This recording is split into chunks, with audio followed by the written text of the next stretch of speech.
Nosotros creemos en particular que la Biblia solamente pone dos condiciones para poder celebrar la Cena del Señor. ¿Cuáles son? Número uno y la más importante, que usted tenga una relación personal con el Señor. Que usted esté seguro que es salvo, que es salva y que usted puede llevar a cabo la Cena del Señor porque está el Espíritu Santo viviendo dentro de usted. Si usted es salvo, si usted es creyente, aunque no sea miembro de esta iglesia o aún aunque no sea bautizado, usted debe tomar la Cena del Señor. En segundo lugar, ¿quiénes deben tomar la Cena del Señor? Bueno, solamente aquellos que han puesto su corazón delante de Dios y se han puesto en armonía con el Señor.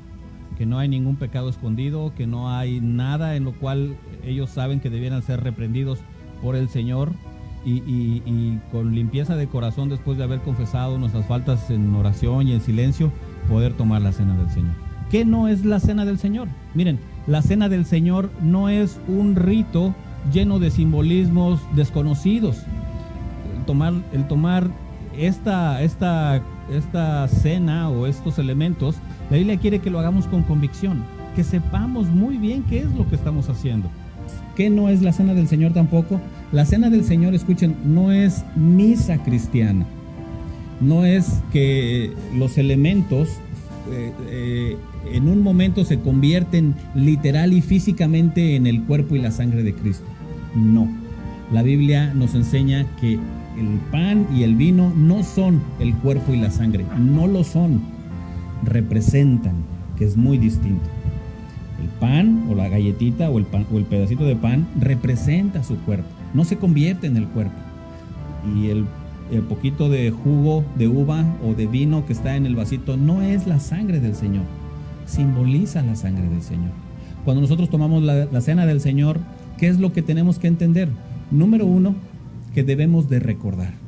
Cuando tomamos ese pedacito de pan, lo llevamos a nuestra boca y lo masticamos por manera natural. Y ese es el momento en el que el Señor quiere que reflexionemos que así fue tratado el cuerpo del Señor. Dice Isaías 53 que fue molido y partido por nosotros.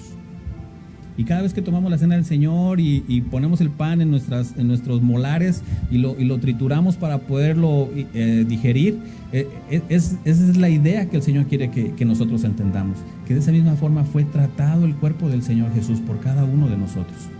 Cuando tomamos el vino y lo vertimos por nuestra garganta, la Biblia dice que su sangre fue vertida en propiciación por nuestros pecados. El sacrificio de Jesús representa el acto más glorioso y más grandioso de toda la eternidad pasada y futura. No es la creación, no es el ser humano, no es el mundo, no es el universo. La obra más portentosa de la creación de Dios y de su plan se encuentra en la cruz. ¿Qué es lo que hacemos al tomar la Cena del Señor? Dos cosas. Número uno, recordamos lo que el Señor Jesús hizo por cada uno de nosotros en la cruz. Y número dos, dice la Biblia que anunciamos que Él viene por segunda vez. Bien.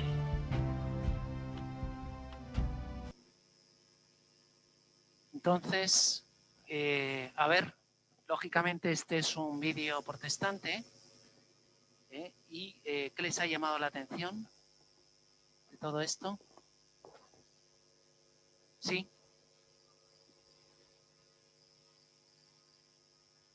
Simbolismo, pero no presencia real. Lo veremos en el próximo capítulo, pero evidentemente es una pista. Muy bien. Incluso sin tener fe y sin estar bautizado. Es lo que llamaba Lutero la manducatio impiorum. Incluso aquellos que no tienen fe pueden recibir la cena del Señor. ¿Sí?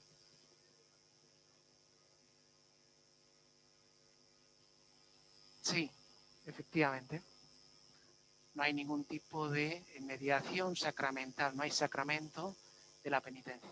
Muy bien, ¿qué más? ¿Sí? Sí. La materia o los elementos con los que no sé si es una cuestión lingüística de terminología en distintos lugares o realmente bien. Ya se ve que se comulga también bajo las dos especies. Eso también va a ser un hecho interesante. Sí. El tempus ecclesiae está contenido en... Sí, eso también.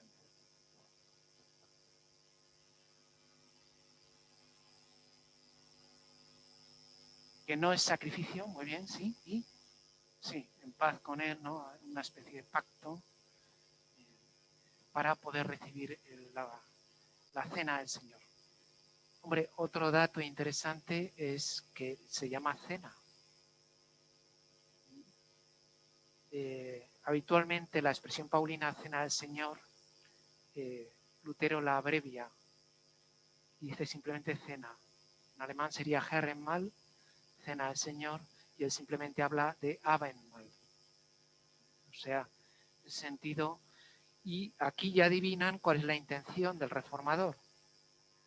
Está eliminando la dimensión sacrificial y simplemente se queda con la dimensión convival.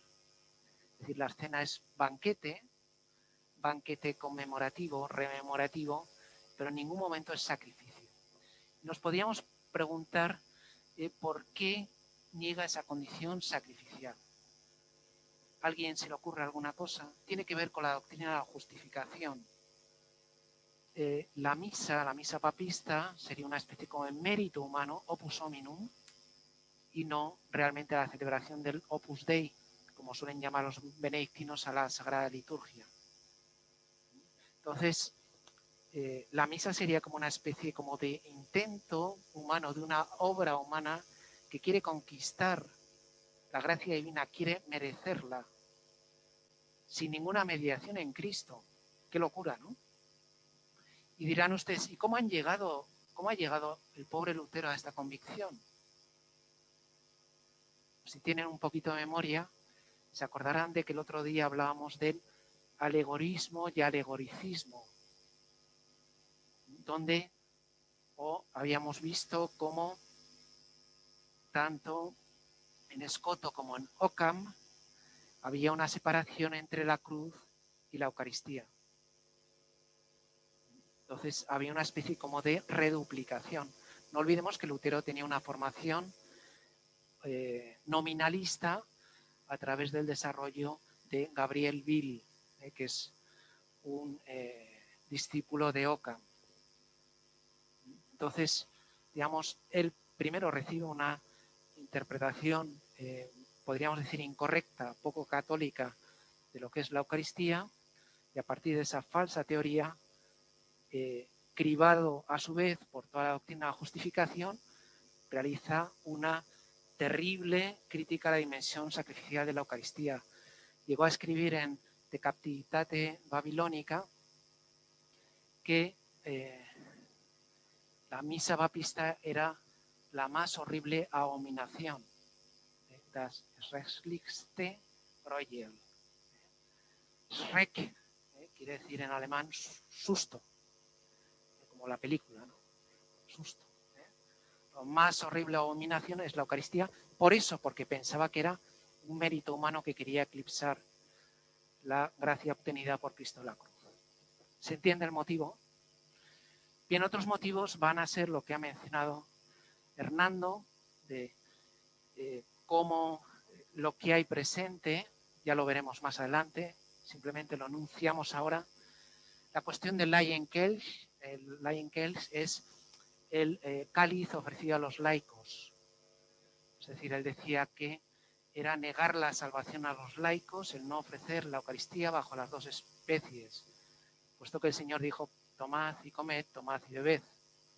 Y no es verdad que los dijo a los apóstoles, que eran los que estaban presentes en la última cena.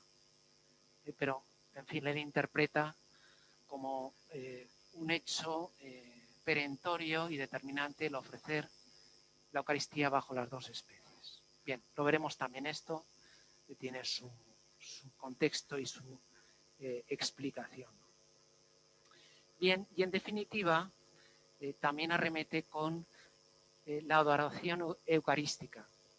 Hay una anécdota de la Dieta de Augsburgo de 1533, si no me equivoco, cuando los príncipes alemanes se negaron a asistir a la procesión del Corpus Christi.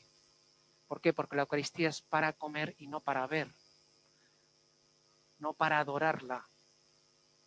Entonces, hombre, uno puede quedar un poco desconcertado ante estas dicotomías, ¿no? Realmente uno puede comer o comulgar bien sin adorar verdaderamente la Eucaristía. ¿Son fines distintos, separados, contradictorios? Bueno, pues parece a mí que no.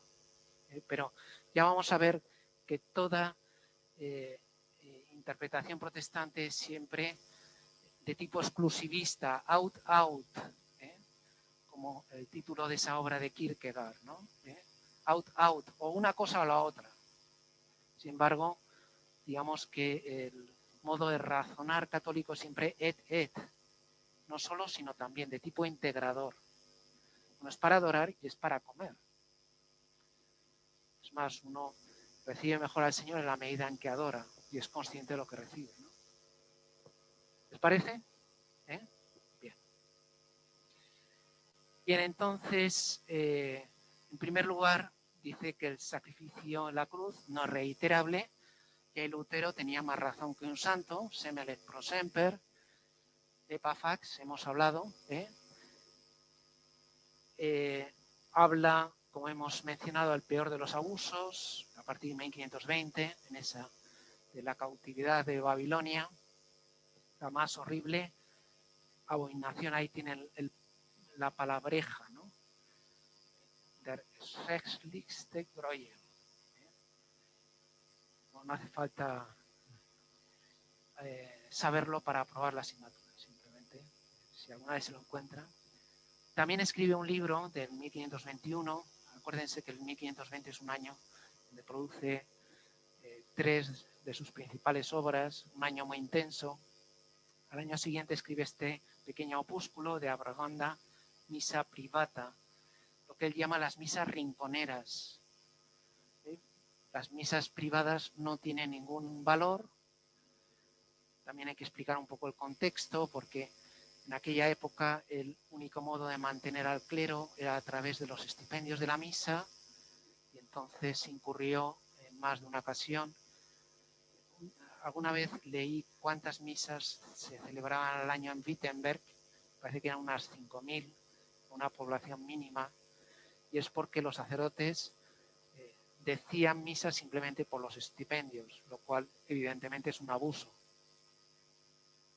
Entonces, él, digamos, se pasa al otro extremo diciendo que una misa celebrada tan solo con el ayudante no tiene ningún valor, sin darse cuenta que esa misa se celebra con toda la iglesia del cielo, toda la iglesia de la tierra y toda la iglesia del purgatorio, en comunión con todos ellos, ¿no?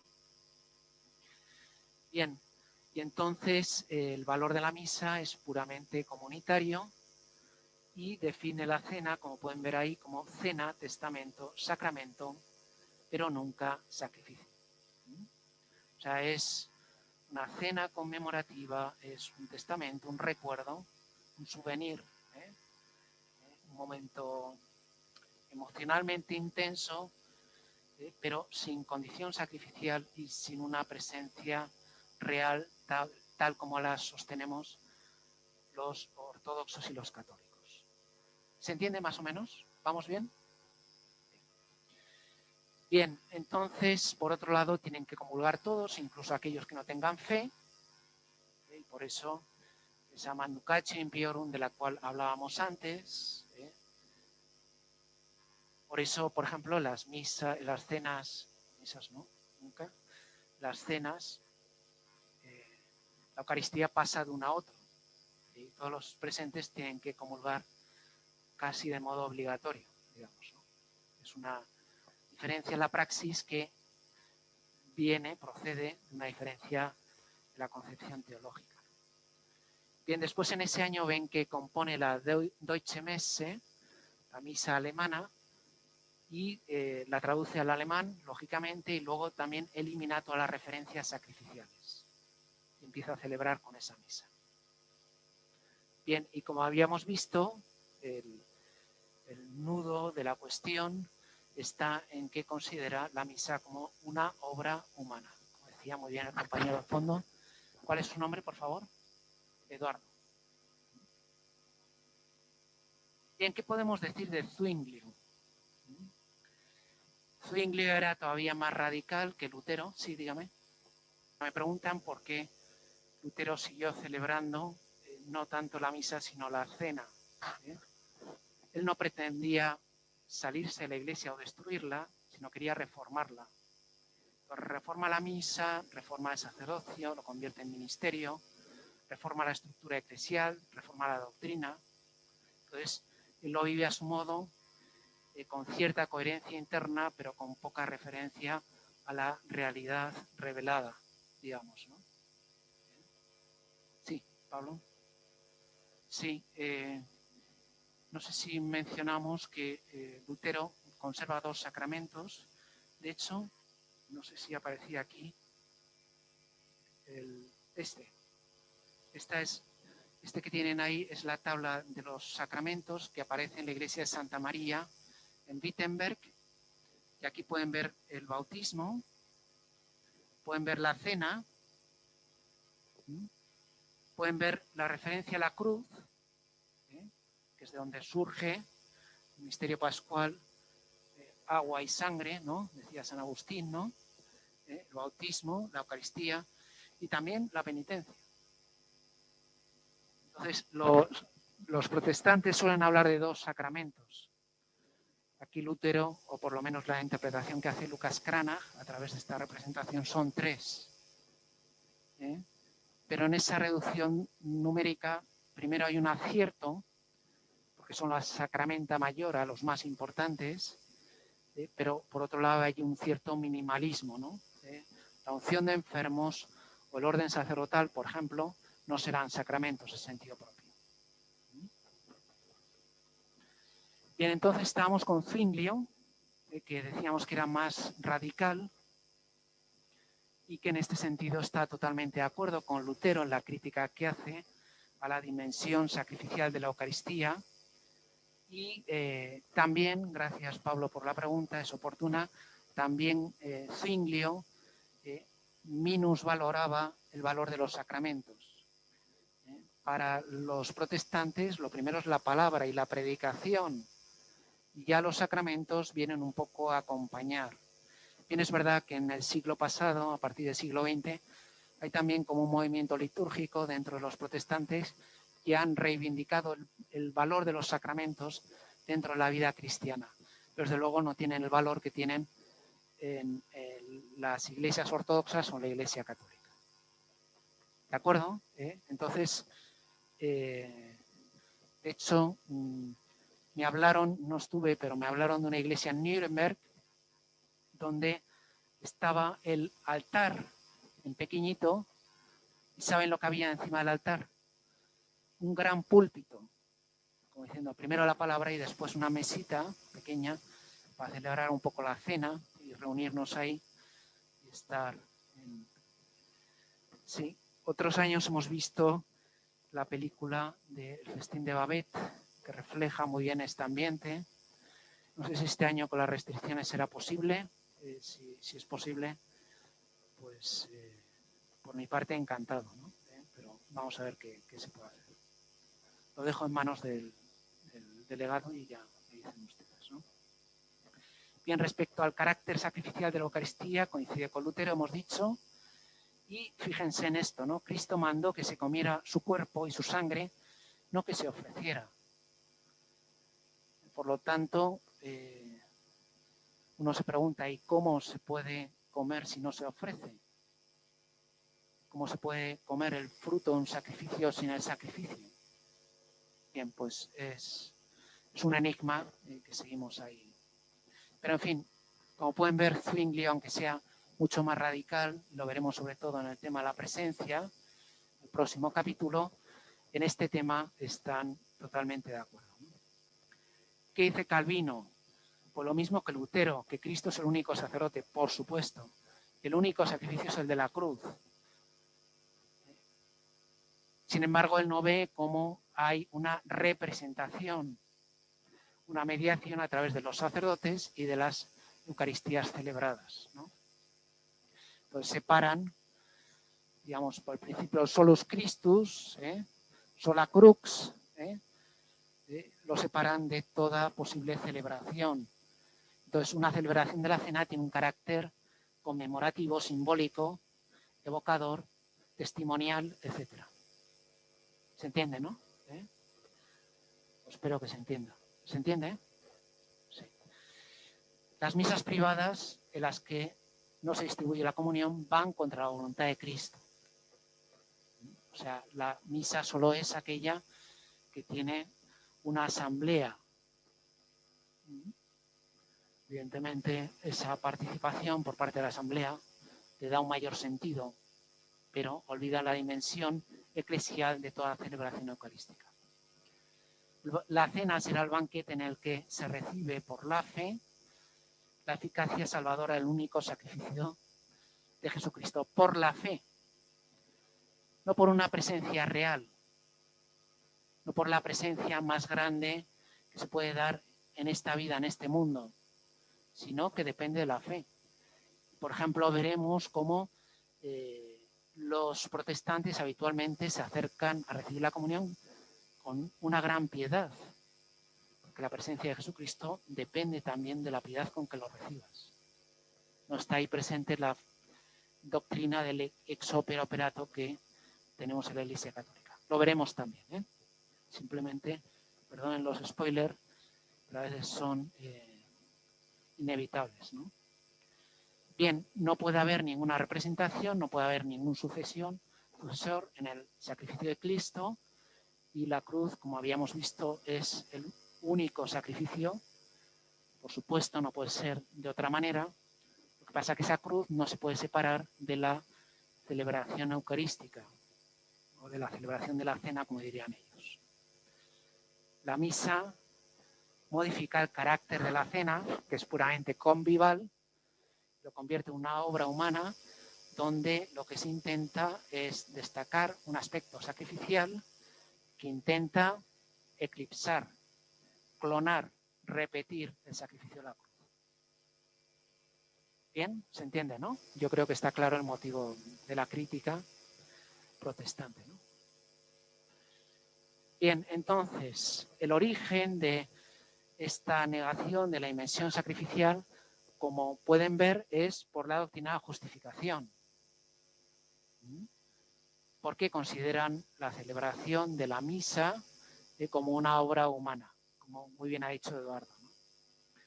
Después vemos que esa dialéctica de la exclusión del out-out, típico del protestantismo, influye en esta disociación, separación entre misa y cruz. No ven la misa y la cruz, o mejor dicho, la cruz y las misas, donde se actualiza el efecto redentor de la cruz, ¿no? La misa es testamento y sacramento, pero no sacrificio, nunca. Es una palabra prohibida, sacramento o sacerdote, son palabras prohibidas, ¿no? El rechazo de la Eucaristía como sacrificio es, por tanto, unánime entre los protestantes, tanto Lutero como Zwinglio como Calvino. Niegan que exista cualquier sacerdocio ministerial, puesto que, siguiendo Hebreos, sacerdote es solo Cristo, y los demás son ministros o pastores, pero nunca sacerdotes. ¿De acuerdo? Tenemos un cuadro, digamos, del mundo protestante. Vamos a Trento. Entonces, lo primero que tenemos que decir es que la cuestión del sacrificio se aborda, como pueden ver ahí, en la sesión 22 del año 1562. Entonces, aquí tenemos que hacer una pequeña cronología, recordando que el Concilio de Trento empieza en 1545.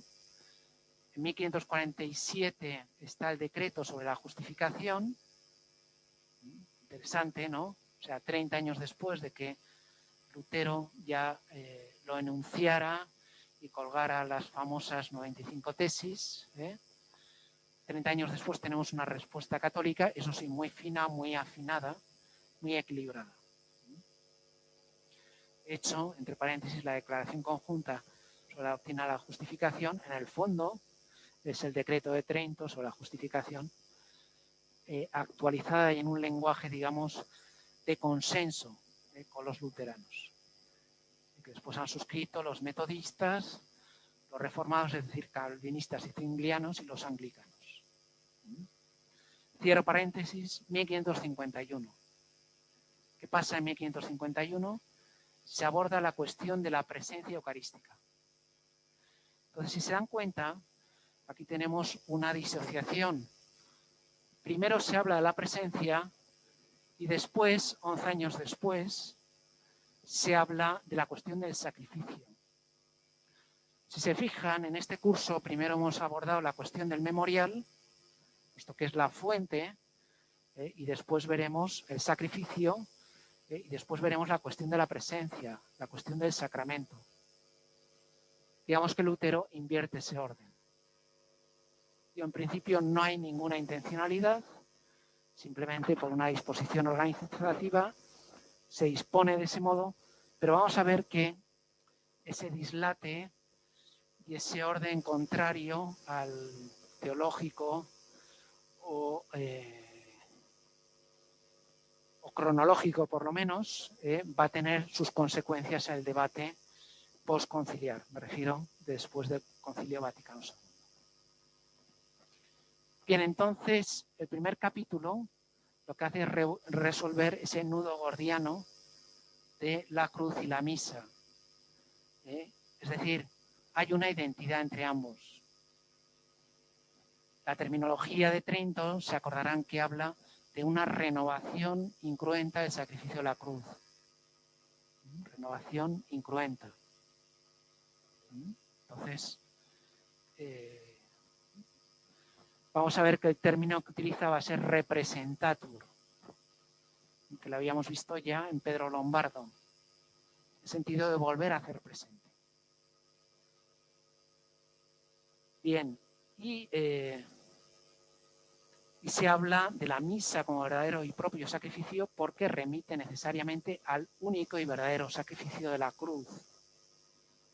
Entonces, esa terminología de renovación incruenta, el sacrificio cruento de la cruz, lo que viene a expresar es una identidad en el sacerdote, en la víctima y en el altar sobre el cual se ofrece, que es la misma cruz. ¿De acuerdo? ¿Se entiende? ¿Se va entendiendo? La respuesta católica. Bien, entonces en el canon 2 habla del sacerdocio, que se instituye también en la última cena, que lo único que hace es continuar y hacer presente el único sacerdocio de Cristo. Podríamos decir, así como decíamos, un solo sacrificio y muchas misas, podríamos decir un solo sacerdote, Cristo, y muchos curas. Los curas lo que hacen es, o lo que hacemos, es prestar en nuestra vida, nuestro cuerpo, nuestra alma, todo nuestro ser, para hacer presente a Cristo. Eso lo hace cualquier cristiano, pero el sacerdote lo hace de un modo sacramental, a través de un sacramento añadido, que es el sacramento del orden. ¿No? Bien, pues luego habla del carácter propiciatorio de la misa. ¿Qué quiere decir propiciatorio? Quiere decir que propicia. ¿Y qué quiere decir propicia? Propicia es que favorece, ayuda. Nosotros cuando celebramos la misa favorecemos, ayudamos, coadyuvamos para que obtengamos los frutos salvíficos del sacrificio de la cruz. Al hacer presente, al actualizar el único sacrificio, lo que hacemos es poner los medios para recibir todos esos méritos derramados por Cristo en la cruz. Por eso es propiciatorio, pero no es expiatorio, porque nadie ofrece una víctima nueva para expiar por nuestros pecados en la misa, sino que es el ofrecimiento de la única víctima agradable a Dios, que es su propio Hijo, muerto en la cruz y al tercer día resucitado. ¿Se entiende esto? ¿Se entiende esta parte? ¿Quieren hacer alguna pregunta? ¿Alguna duda? Bien. Por lo tanto, en el canon cuarto se dice que el sacrificio de la misa se llama así, sacrificio de la misa, porque quiere hacer referencia al sacrificio de la cruz, no hace sombra al único sacrificio de la cruz. El canon quinto se dice que se puede celebrar misa en honor de los santos, es decir, lo que se hace es buscar un intermediario frente al único mediador que es Jesucristo. Por ejemplo, hoy hemos celebrado, por lo menos yo he celebrado, a Santa Josefina Bakhita, santa sudanesa, ¿no? Bueno, lo que hacemos es, yo leí el año pasado leí una biografía durante el confinamiento y tiene una vida tremenda, tremenda. No sé si la conocen, vamos, de esclavitud, trata, etcétera. Y esas cosas que dices que las hace Dios, ¿no? Porque aquella mujer con su sencillez, sin ningún tipo de rencor, dando un testimonio increíble que, por ejemplo, consiguió convertir a una persona simplemente entregándole un crucifijo. Bueno, pues me acuerdo que acababa de leer eso y me voy a confesar yo aquí delante de ustedes. Fui a comprar a un chino, se entiende, una tienda atendida por personas chinas, ¿no? Y entonces, bueno, pues al que me atendió, yo tenía un crucifijo y digo, ¿lo quieres? Y me dijo, no. Ya se ve que no tenía yo el nivel de santidad de Santa Josefina Bakhita, ¿no? Y entonces aquello no acabó en conversión, ¿no? Pero Santa Josefina Bakhita sí que consiguió convertir a una persona regalándole un crucifijo, ¿no? Bueno, pues lo que hacemos es ese modelo cercano, familiar, entrañable, lo ponemos como un escalón intermedio para llegar al único martirio definitivo, al único sacrificio que es el de Cristo. ¿Se entiende, no? Et. Los santos no son ídolos que nos separan de Cristo, sino que son espejos de Jesucristo, amigos de Dios, dice Ratzinger. Y en las misas privadas no son misas privadas, puesto que se celebran con toda la Iglesia, como hemos dicho, y por supuesto que Cristo es el único y eterno sacerdote, lo cual no excluye esa función de representación por parte de los sacerdotes. Bien, ahí, por ejemplo, a título anecdótico, el agua, ¿no? Que solo hay un rito. ¿Cuál era? El asirio, me parece, uno de tendencia monofisita, que curiosamente excluye el agua en el vino. Esto lo cuenta muy bien don Félix María. Interesante, ¿no? Una naturaleza y solo vino en la consagración. Es decir, un monofisita y solo vino, ¿no? Todos los demás ritos, que no son monofisitas, sino que son miceno-calcedonianos, con las dos naturalezas, el vino de la divinidad, el agua de la humanidad, en la cual estamos contenidos también nosotros y toda la Iglesia, ¿no? Bueno, esto lo veremos también. Bien, esto como anécdota, sin más trascendencia, ¿no? Bien, rechaza que la misa sea solo en lengua vernácula. O sea, puede haber partes en lengua vernácula, lo que excluye es que solo sea lengua vernácula. Luego veremos lo que dice el Vaticano II al respecto. A título anecdótico y sin intención polémica. Bien, entonces, una breve sinopsis que nos puede ayudar a recapitular. La misa es verdadero sacrificio, ¿de acuerdo? ¿Sí? No es distinto del sacrificio de la cruz. El verbo que utiliza es representatur, volver a hacer presente, no como representación teatral, sino como actualización, ¿vale? ¿Se entiende esto? ¿Sí? Vale. Sin embargo, como ven ahí, el catecismo romano utiliza restauratur. Y luego Pío XII utilizará iteratur, lo cual va a dar lugar a equívocos, porque no son términos tan claros como el representatur. ¿Están de acuerdo? Bien, en la actualización, la representación del único e irrepetible sacrificio de Cristo en la cruz.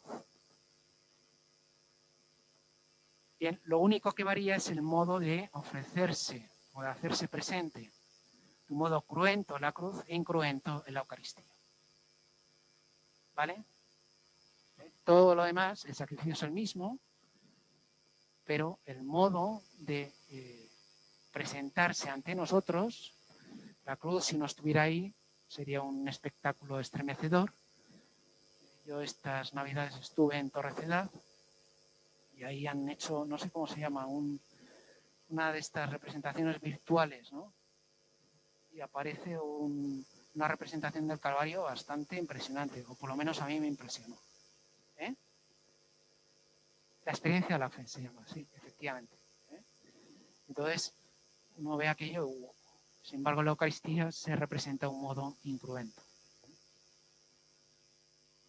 Bien, ¿qué pasa en el siglo XX? Yo creo que ustedes conocen esto muy bien por liturgia, movimiento litúrgico, donde está San Pío X, que recogió todas esas sugerencias en un primer momento, tanto en el canto litúrgico como en la participación de todos los fieles en la celebración, con las aportaciones de teólogos como Cassel y Guardini, yo creo que de sobra conocidos, porque don Félix María habla continuamente de ellos. Cassel tiene el mérito de acuñar el término memorial, del cual estábamos hablando. Él lo que hace es, en este ambiente protestante de crítica a la dimensión sacrificial de la Eucaristía, dice, un momento, a ver, ¿qué dicen los padres? ¿Qué dice Santo Tomás? Se encuentra con el Representatur, ya utilizado por Santo Tomás, dice, un momento, que aquí no hay problema, ¿no? Entonces, sí que es verdad que utiliza un término como más antiguo, el anamnesis, memorialis, y de esa manera eludimos el escollo entre sacerdocio y sacrificio, que era, digamos, una cuestión vexata, un conflicto, un elemento de discusión con los protestantes, ¿no? Pero él dice memorial, aunque la idea es la misma que el representatur que hemos visto. Y Guardini lo que hace es sobre todo divulgar, a partir del espíritu de la liturgia, del año 18, y después con otros mismos libros, lo que hace es difundirlo, digamos, dentro del movimiento juvenil, y entonces difunde todas esas ideas elaboradas en el monasterio de María Laj. Laj y Boirón son dos monasterios benedictinos de ahí, de Alemania. También hay, por supuesto, muchísimos desarrollos en Francia y en Bélgica, que yo conozco menos, pero que son igualmente importantes, ¿no? Bien, la Mediator Dei recoge las sugerencias del movimiento litúrgico, pero cuidado que utiliza el término iteratur, no representatur. Por lo tanto, puede dar lugar a equívocos. ¿Y qué hace el Vaticano II? Pues habla de memorial, en el que se hace presente, representatur, la victoria y el triunfo de su muerte. Sacrosanctum Concilium número 6. Es decir, acuña el término memorial, al mismo tiempo que utiliza el término representatur. Por lo tanto, le está dando una legitimidad al término memorial que había quedado olvidado en la noche de los tiempos, y lo asimila a la formulación de Trento. Entonces vamos a ver que en el magisterio alternan estas dos expresiones, memorial por un lado o representación por otro. Pero el significado es exactamente el mismo, ¿se entiende, no? Aquí la cuestión sin ánimo polémico sobre el latín, ¿no? Lo digo porque a veces puede parecer que Trento y el Vaticano II no tienen nada que ver. Sin embargo, se conservará el uso de la lengua latina. Sin embargo, el uso de la lengua vulgar o vernácula es muy útil en la celebración de la liturgia, sobre todo en las lecturas y moniciones, en algunas oraciones y cantos. O sea, esa alternancia entre el latín y la lengua vernácula es, según entiendo yo, Sacrosanctum Concilium número 36, el ideal litúrgico. Procúrese, sin embargo, que los fieles sean capaces también de recitar o cantar juntos en latín las partes del ordinario de la misa que les corresponde. O sea, no está prohibido celebrar la misa en latín. La misa en latín no es anterior al Concilio Vaticano II. Creo, ¿no? Si me equivoco, me corrigen y lo confrontamos con el texto, ¿no? Bien. Dicho lo cual, vemos también cómo en la encíclica Mysterium Fidei de Pablo VI, que es una encíclica, como veremos, sobre el término transustanciación, que escribe y publica después del Concilio Vaticano II. ¿Se acuerdan que acaba en el 65? Ese mismo año el Papa Pablo VI la publica y ahí habla de la noción tridentina de representatur, que, insisto, es idéntica a la cuestión del memorial. Ahí tenemos algunos autores: Max Turian, Bouillet, Darwell, y luego Juan Pablo II recoge todas las sugerencias de estos autores. Turian, ¿lo conocen? Max Turian es el cofundador de la comunidad de Thésée, no sé si he pronunciado bien, comunidad ecuménica. Está el hermano Roger y él era luterano o calvinista, me está viniendo la duda, y estudia sobre todo el término memorial. Y el resultado es que Turian se hace católico. Según cuentan, esto no lo sé, también Roger en su momento pidió ser católico, pero también parecía un poco excesivo que todos los dos fundadores de la comunidad ecuménica se hicieran católicos. En fin, lo dejaron así. No sé qué fue de aquello, yo no puedo ofrecer más testimonio que esta pequeña habladuría que acabo de referir, ¿no? Bien, después Bouillet, como saben, este sí que era luterano francés, y también se hizo católico y entiende, por tanto, desde la perspectiva de la crítica a la dimensión sacrificial de la Eucaristía, cómo el término memorial puede servir de puente. Darwin, sin embargo, es australiano y habla de que en la celebración eucarística no solo está presente el sacrificio de la cruz, sino también el misterio de la resurrección de Cristo. Es verdad, la presencia de Cristo bajo las especies eucarísticas, lo veremos en el próximo capítulo, es porque es el cuerpo resucitado de Cristo. Ya veremos por qué. Y por lo tanto, decíamos, la Eucaristía es cena, porque es banquete, es sacrificio, es también fiesta de la resurrección al mismo tiempo. Decíamos que era todo el triduo pascual concentrado en una sola celebración, donde estaban ese jueves santo, ese viernes santo y ese domingo resurrección. Y todas estas ideas astutamente las recoge Juan Pablo II.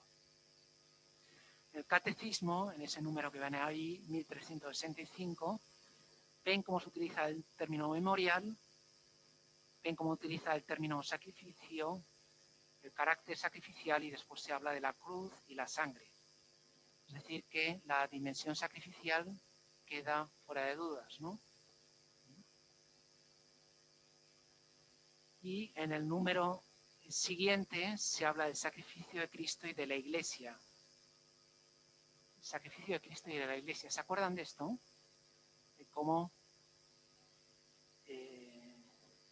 cuando el Hijo era enviado por la catábasis, muy bien, el Éxodus,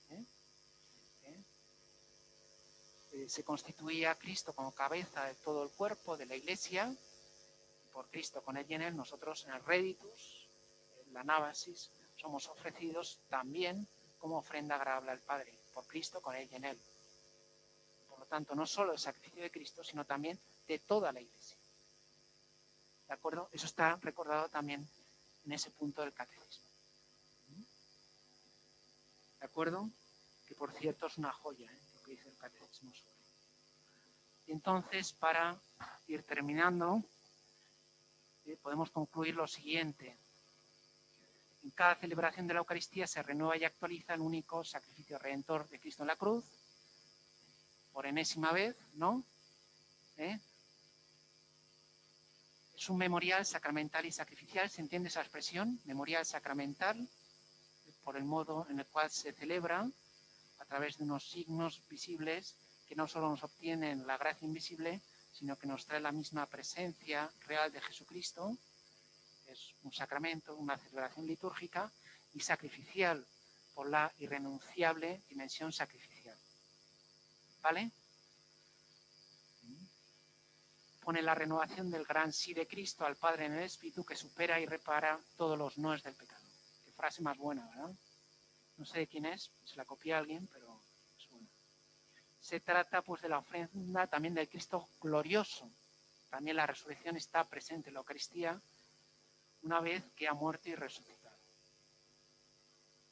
Queridos hermanos y hermanas, Bueno, vamos a acabar con el Papa, si no les importa. nuestra catequesis de hoy está centrada en la Eucaristía, corazón de la iniciación cristiana y fuente de la vida de la Iglesia. Lo que vemos cuando nos reunimos para celebrar la misa nos ayuda a introducirnos en el misterio. En el centro encontramos el altar, una mesa preparada que nos hace pensar en un banquete. Sobre la mesa hay una cruz para indicarnos que en ese altar se ofrece el sacrificio de Cristo. Él es el alimento que recibimos bajo las especies de pan y del vino. Junto a la mesa está el ambón, desde donde se proclama la palabra de Dios, mediante la que el Señor nos habla. Cuando la Iglesia celebra la Eucaristía, realiza el memorial de la Pascua del Señor, en el que Cristo se hace misteriosamente presente y nosotros podemos participar, decimos comulgar, en su pasión, muerte y resurrección. Así la Eucaristía nos configura de modo único y profundo con Jesús, renovando nuestro corazón, nuestra existencia y nuestra relación con Él y con los hermanos, y nos hace pregustar la comunión con el Padre en el banquete del reino de los cielos. Saludo cordialmente a los peregrinos de lengua española